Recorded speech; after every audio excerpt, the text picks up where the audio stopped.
नमस्कार दोस्तों, स्वागत आप सभी का आपके अपने YouTube channel online study DK में। और आज हम आपके लिए लेकर आए हैं बाल विकास एवं शिक्षा शास्त्र संबंधित 30 अति महत्वपूर्ण प्रश्न जो कि होंगे आपके लिए बहुत उपयोगी आपके आने वाले टेट एग्जाम की तैयारी के लिए। तो चलिए और देखते हैं आज के हमारे बाल विकास से संबंधित अति महत्वपूर्ण प्रश्न। फर्स्ट क्वेश्चन आता है यहाँ पर एलेक्सिया। क्वेश्चन थोड़ा सा मिसप्रिंट था तो मैंने यहाँ पर पेन से इसको लिख दिया है। तो एलेक्सिया जो होती है ये क्या समस्या होती है? एक प्रकार की समस्या है जो कि पढ़ने की अक्षमता संबंधित है, लिखने की अक्षमता से या फिर सीखने की या फिर सुनने की। तो आप अपना उत्तर यहाँ पर कमेंट्स में दे सकते हैं। तो देखिए, एलेक्सिया जो होता है ये एक मस्तिष्क का विकार होता है जो कि किसी भी प्रकार की चोट की वजह से हो सकता है या मस्तिष्क में किसी भी प्रकार की क्षति हो जाती है, तो उसकी वजह से ये समस्या विकार उत्पन्न हो जाता है। और ये जो विकार होता है इसमें होता क्या है कि बालक जो होता है पढ़ने की जो क्षमता होती है उसकी धीरे धीरे उसमें कमी आने लगती है। तो ये पढ़ने की अक्षमता से संबंधित एक प्रकार का विकार होगा। तो विकल्प ए यहाँ पर इसके लिए सही उत्तर हो जाता है। चलिए अगला क्वेश्चन है, गर्भ में बालक को विकसित होने में कितने दिन लगते हैं? तो यदि हम बात करते हैं तो सीधा सीधा प्रश्न यहाँ पर जो गर्भावस्था का समय होता है वो यहाँ पर प्रश्न पूछना चाह रहा है कि गर्भावस्था जो कितने दिन की होती है, क्योंकि जितने दिन की वो अवस्था होगी उतने ही दिन बालक गर्भ के अंदर रहेगा। तो 150, 280, 390 या 460। तो यदि हम यहाँ पर बात करें गर्भ में बालक के विकसित होने में जो दिन लगते हैं, तो यहाँ पर जो कुल समय यदि हम देखें तो इसका जो समय होता है वो लगभग होता है 259 से लेकर के तो 294 दिन तक की यह अवस्था होती है ना। इतने दिन से लेकर के इतने दिन के बीच में हो सकती है। अब यदि हम यहाँ पर देखते हैं तो विकल्प के अंदर जो बी वाला विकल्प है ये बिल्कुल सही है, क्योंकि आपका जो यहाँ पर संख्या है वो इन दोनों के बीच में आ रही है। तो यहाँ पर हम कहें तो 37 हफ्ते से लेकर के तो 42 हफ्ते जो होते हैं, ठीक है ना। तो यदि हम यहाँ पर हफ्ते के अंदर देखते हैं तो इस हफ्ते से लेकर के तो 42 हफ्ते तक का जो समय होता है वो गर्भावस्था का होता है। तो यहाँ पर विकल्प बी इसके लिए बिल्कुल सही उत्तर है। चलिए अगले क्वेश्चन की ओर जाते हैं। अगला क्वेश्चन है, किस मनोवैज्ञानिक ने अपने 3 वर्षीय पुत्र का अध्ययन किया था? पैथोलॉजी, वाटसन, स्टैनली हॉल या फिर जेम्स सल्ली? तो यहाँ पर हम कहेंगे जो पैथोलॉजी थे इन्होंने अपने 3 वर्षीय पुत्र का अध्ययन किया था। तो विकल्प ए इसके लिए सही उत्तर हो जाता है। अगला क्वेश्चन आता है, बालक का जो विकास होता है वो किस क्रम में होता है? यानी कि सिर से पैर की ओर या फिर पैर से सिर की ओर या दोनों ओर से या फिर इनमें से कोई नहीं। तो बालक का जो विकास होता है वो होता है उसकी सिर से पैर की ओर। तो विकल्प ए जो होगा इसके लिए यहाँ पर सही उत्तर होगा। अगला क्वेश्चन है, कौन सा ऊर्जावान मित्रवत बालक का लक्षण नहीं है? तो यदि हम बात करें तो यहाँ पर हमें देखना है कि कोई भी हमारा मान लीजिए मित्र है और वो ऊर्जावान बालक है या नहीं, हमें उसकी पहचान करना है।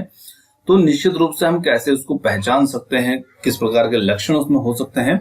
तो देखिए, जो ऊर्जावान मित्रवत बालक होगा तो वो खुशमिजाज, सामाजिक, आसानी से चिढ़ने वाला या ऊर्जा का स्तर।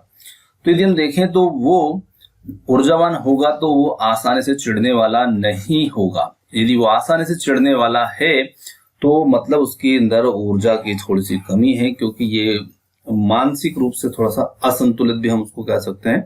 तो ऊर्जावान मित्रवत बालक के लक्षण ये नहीं होता है ना, आसानी से चिढ़ने वाला। तो विकल्प सी इसके लिए सही उत्तर हो जाता है। अगला क्वेश्चन है, सूर्य बच्चे के साथ साथ चलता है और उसके मुड़ने का अनुकरण करता है, बच्चे की बात सुनता है, यह कथन बालक के किस लक्षण की ओर इंगित करता है? तो यदि हम देखते हैं तो ये जो कथन है ये यहाँ पर परम केंद्रिता, सजीव चिंतन या वस्तु स्थितर्य। तो यदि हम देखें तो ये बालक के किस लक्षण की ओर इंगित करता है? तो ये उसके सजीव चिंतन की ओर इंगित करता है। तो यहाँ पर विकल्प सी होगा इसके लिए सही उत्तर। चलिए अगला क्वेश्चन आता है, मानकीकृत परीक्षण का क्या अर्थ होता है? विश्वसनीयता, वैधता, मानक या फिर उपरोक्त सभी? तो मानकीकृत परीक्षण का अर्थ होता है डी, यहाँ पर होगा उपरोक्त सभी। अगला क्वेश्चन आता है, जब किसी शिक्षक पर किसी भी प्राधिकारी हावी होते हैं या फिर उससे अन्य कार्य करने के लिए विवश किया जाता है तो उसकी जो क्षमता होगी वो कैसी प्रभावित होगी? कई गुना बढ़ती है, घटती है, अंशतः बढ़ती है या फिर अप्रभावित रहती है? तो निश्चित रूप से जब किसी भी शिक्षक पर कोई भी प्राधिकारी जो होते हैं वो हावी होते हैं तो उसकी जो क्षमता होगी वो निश्चित रूप से घटेगी। तो विकल्प बी यहाँ पर इसके लिए बिल्कुल सही उत्तर होगा। अगला क्वेश्चन है, छात्रों के सही मूल्यांकन के लिए निम्नलिखित में से किस विधि का प्रयोग किया जाना चाहिए? रचनात्मक मूल्यांकन, सतत मूल्यांकन, कोर्स के अंत में मूल्यांकन या फिर प्रत्येक 6 माही पर मूल्यांकन। तो हमने बाल विकास के अंतर्गत देखा जो मूल्यांकन होता है वो सतत मूल्यांकन जो होता है ये इसमें प्रयोग किया जाना चाहिए। तो विकल्प जो बी होगा यहां पर इसके लिए सही उत्तर होता है। चलिए अगले क्वेश्चन की ओर जाते हैं। अगला क्वेश्चन है, कोई व्यक्ति एक प्रभावकारी तरीके से एक हुनर कैसे सीख सकता है? अवलोकन करके, सुनकर, पढ़कर या खुद करके। तो निश्चित रूप से यदि हम प्रभावी तरीके से कोई भी हुनर सीखना है तो पहले हमें खुद को करना पड़ेगा, यानी कि खुद प्रयास हम करेंगे। तो प्रत्यक्ष जब हम अनुभव लेंगे, खुद करेंगे, तो हम उसको हुनर को बहुत अच्छे से सीख सकते हैं। विकल्प डी होगा यहाँ पर सही उत्तर। शारीरिक विकास का क्षेत्र है स्नायु मंडल, मांसपेशियों में वृद्धि, एंडोक्राइन ग्लैंड्स या फिर डी है उपरोक्त सभी। तो यहाँ पर हम कह सकते हैं कि शारीरिक विकास के क्षेत्र के अंतर्गत ये सभी इसमें शामिल होते हैं। विकल्प डी हो जाएगा यहाँ पर उत्तर। निम्न में से कौन सा वंशानुक्रम का निकाय नहीं है? तो देखिए हमें उस विकल्प का चयन करना है जो वंशानुक्रम से यहाँ पर संबंधित नहीं है। तो समानता, भिन्नता, प्रत्यागमन और अभिप्रेरणा। तो यदि हम बात करें तो अभिप्रेरणा जो है वो यहाँ पर वंशानुक्रम का निकाय नहीं है क्योंकि ये वंशानुक्रम से संबंधित नहीं है। बाकी समानता, भिन्नता, प्रत्यागमन ये सभी वंशानुक्रम से संबंधित होते हैं। अगले क्वेश्चन की बात करते हैं, एक अध्यापक की दृष्टि में कौन सा कथन यहाँ सर्वोत्तम होगा? प्रत्येक बच्चा सीख सकता है, कुछ बच्चे सीख सकते हैं, अधिकतर बच्चे सीख सकते हैं या फिर बहुत कम बच्चे सीख सकते हैं। तो देखिए अध्यापक की दृष्टि से हमें देखना है और यहाँ पर जो कथन सबसे अच्छा होगा, सबसे उत्तम होगा वो होगा कि प्रत्येक बच्चा सीख सकता है।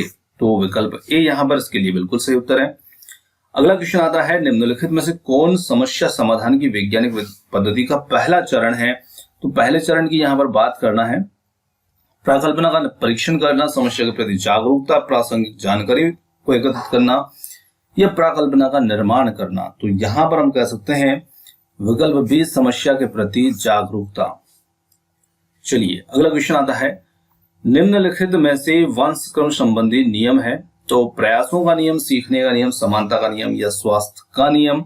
तो यहाँ पर वंशक्रम संबंधी जो नियम है उसके अंतर्गत आता है समानता का नियम, क्योंकि अभी हमने देखा समानता, विभिन्नता, प्रत्यागमन, तो ये सभी वंशानुक्रम से संबंधित नियम होते हैं, है ना। तो यहाँ पर समानता का नियम मतलब जैसे कि जो संतान होगी वो माता पिता के बिल्कुल समान होती है इस नियम के अनुसार। तो ये समानता का नियम के अंतर्गत आता है और ये सब हम वंशानुक्रम से संबंधित बातें हैं तो उसके अंतर्गत ये पढ़ते हैं। चलिए विकल्प सी यहाँ पर उत्तर हो जाता है। बुद्धि एवं विकास में क्या संबंध है? एक दूसरे के विरोधी है, एक दूसरे के समान है, एक दूसरे के पूरक है या फिर डी उपरोक्त सभी। तो यहाँ पर हम कहेंगे कि ये एक दूसरे के पूरक हैं। विकल्प सी होगा यहाँ पर सही उत्तर। अगला क्वेश्चन है, अनुसंधान से पता चलता है कि रक्तस्थान सीखने की प्रक्रिया एक प्रबल चर है, संभवतः योग्यता से भी ज्यादा महत्वपूर्ण चर। तो यहाँ पर हमें देखना है कि रक्तस्थान में हम यहाँ पर क्या लिख सकते हैं। तो अनुसंधान से हमें क्या पता चलता है? तो इससे हमें ये पता चलता है कि अभिप्रेरणा जो होती है, ठीक है, अनुसंधान से पता चलता है कि अभिप्रेरणा की सीखने की प्रक्रिया में एक प्रबल चर है और संभवतः ये योग्यता से भी ज्यादा महत्वपूर्ण चर है। तो विकल्प सी हो जाता है इसके लिए सही उत्तर। अगला क्वेश्चन है, बच्चे का किस प्रकार का विकास विद्यालय और शिक्षक द्वारा प्रभावित होता है? मानसिक, सामाजिक, एकात्मक या फिर डी है ये सभी। तो देखिए एक बच्चे का किस प्रकार का विकास विद्यालय और शिक्षक द्वारा प्रभावित होता है, तो निश्चित रूप से शिक्षक के द्वारा और विद्यालय के द्वारा बच्चे के मानसिक, सामाजिक और संवेगात्मक ये सभी प्रकार के विकास जो होते हैं ये प्रभावित होते हैं। तो यहाँ पर विकल्प डी होगा उत्तर। बालक के निम्न में से कौन सा सामाजिक संपर्क का स्रोत सबसे प्रारंभिक और सबसे अधिक चलने वाला है? तो हमें उस सामाजिक संपर्क स्रोत को देखना है जो उस बच्चे के लिए सबसे प्रारंभिक भी हो और सबसे अधिक समय तक उसके साथ भी रहे। तो निश्चित रूप से परिवार जो होता है वो ऐसा स्रोत है जो बच्चे का सामाजिक संपर्क का स्रोत है और ये सबसे लंबे समय तक उसके साथ में होता है। विकल्प बी यहाँ पर उत्तर होगा। अगला क्वेश्चन आता है, निम्नलिखित में से कौन सा भाषा के विकास को प्रभावित नहीं करता? परिपक्वता, अभिप्रेरणा, स्वास्थ्य या फिर लंबाई, वजन। तो निश्चित रूप से भाषा के विकास को लंबाई, वजन जो है ये किसी भी प्रकार से प्रभावित नहीं करता है। चलिए अगले क्वेश्चन की ओर बढ़ते हैं। अगला क्वेश्चन है, जिस प्रक्रिया से व्यक्ति मानव के लिए परस्पर निर्भर होकर व्यवहार करना सीखता है वो प्रक्रिया कहलाती है। समाजीकरण, भाषा विकास, व्यक्तित्व मूल्य, सामाजिक परिपक्वता। तो यहां पर हम कह सकते हैं कि जिस प्रक्रिया में मानव के लिए परस्पर निर्भर होता है और वो एक दूसरे पर निर्भर होगा, तो यहाँ पर जो समाजीकरण होगी वही प्रक्रिया कहलाएगी। अगले क्वेश्चन की ओर बढ़ते हैं। अगला क्वेश्चन है, किशोर अवस्था की मुख्य विशेषता निम्न में से है? आत्मगौरव, रचनात्मक, सामाजिक प्रवृत्ति, आत्मचेतना। तो यहां पर हम कह सकते हैं किशोर अवस्था की मुख्य विशेषता निम्न में से जो होगी वो होगा आत्मगौरव, क्योंकि किशोर अवस्था में आत्मगौरव की भावना जो होती है वो बहुत प्रबल होती है। तो विकल्प ए यहां पर इसके लिए सही उत्तर है। आधुनिक मनोविज्ञान का क्या अर्थ है? मन का अध्ययन, आत्मा का अध्ययन, शरीर का अध्ययन या व्यवहार का अध्ययन। तो निश्चित रूप से यहाँ पर विकल्प डी बन जाता है, व्यवहार का अध्ययन। चलिए अगले क्वेश्चन की ओर बढ़ते हैं। कौन सा सिद्धांत व्यक्त करता है कि मानव मस्तिष्क एक बर्फ की बड़ी चट्टान के समान है जो अधिकांशतः छिपी रहती है और उसमें चेतन के यानी कि मन, चेतन मन जो है उसके 3 स्तर हैं। तो यहाँ पर गुण सिद्धांत, प्रकाश सिद्धांत, मनोविश्लेषण सिद्धांत या फिर डी व्यवहारवाद का सिद्धांत। तो उत्तर बनेगा यहाँ पर मनोविश्लेषण सिद्धांत। और देखिए ये सिद्धांत जो है तो इसमें जो मन के 3 स्तर बताए हैं या चेतना का 3 स्तर बताए हैं, इदम, अहम, परम अहम, ये 3 स्तर इसके अंतर्गत बताए गए हैं। अगला क्वेश्चन है, भाषा विकास के विभिन्न अंग कौन से हैं?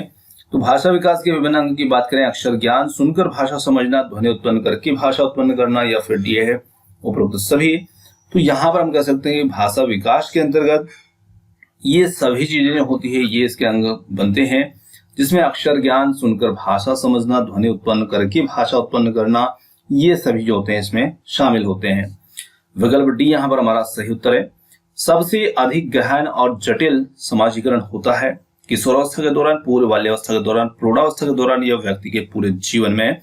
तो सबसे अधिक और गहन और जटिल समाजीकरण की बात यहाँ पर करनी है तो वो देखने को मिलती है हमें किशोर अवस्था के दौरान, ऑप्शन ए। चलिए अगला क्वेश्चन है, सीखने का वह सिद्धांत जो पूर्ण रूप से केवल अवलोकनीय व्यवहार पर आधारित है, सीखने के रिक्त स्थान सिद्धांत से वो संबंधित है। विकासवादी, व्यवहारवादी, रचनावादी या फिर संज्ञानवादी। तो यहां पर हम कहेंगे व्यवहारवादी सिद्धांत से वो संबंधित है।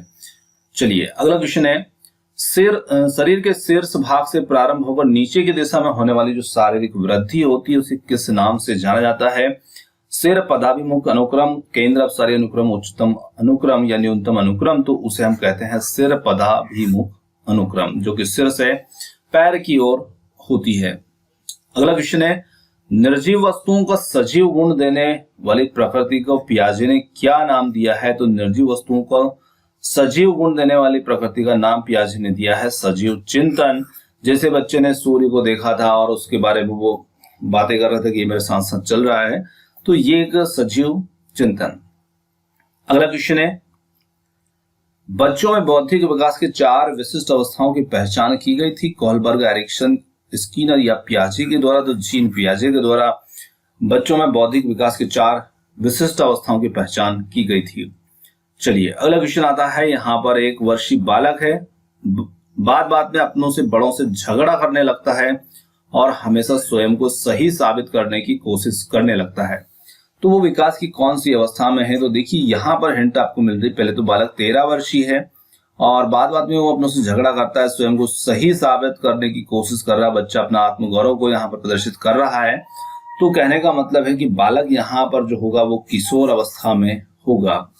ऑप्शन ए यहाँ पर उत्तर हो जाता है। अगला क्वेश्चन आता है, वह विचारात्मक प्रक्रिया जिसमें नूतन, वास्तविक तथा उपयोगी अवधारणाओं का प्रस्तुतिकरण निहित हो कही जाती है। तो देखिए वो विचारात्मक प्रक्रिया जिसमें हम नूतन तथा उपयोगी अवधारणाओं का प्रस्तुतिकरण उसमें निहित है, उसे हम क्या कह सकते हैं? रचनात्मक, अभिनव बुद्धिमत्ता या नव विचार। तो निश्चित रूप से जिसमें नूतन मतलब कि कुछ नया, वास्तविक तथा उपयोगी अवधारणाओं का प्रस्तुतिकरण निहित हो, तो निश्चित रूप से हम उसे कहेंगे रचनात्मकता। ऑप्शन ए यहाँ पर सही उत्तर होगा। तो दोस्तों, आज के जो बाल विकास के हमारे क्वेश्चन थे ये समाप्त होते हैं, और क्वेश्चन आपको कैसे लगे कमेंट्स करके जरूर बताइएगा। वीडियो पसंद आया हो तो वीडियो को लाइक, शेयर और चैनल को सब्सक्राइब जरूर कर लीजिएगा। और आपने हमें जो समय दिया उसके लिए बहुत बहुत धन्यवाद। Thanks for watching. मिलते हैं जल्द ही एक और नए किसी वीडियो के साथ। धन्यवाद।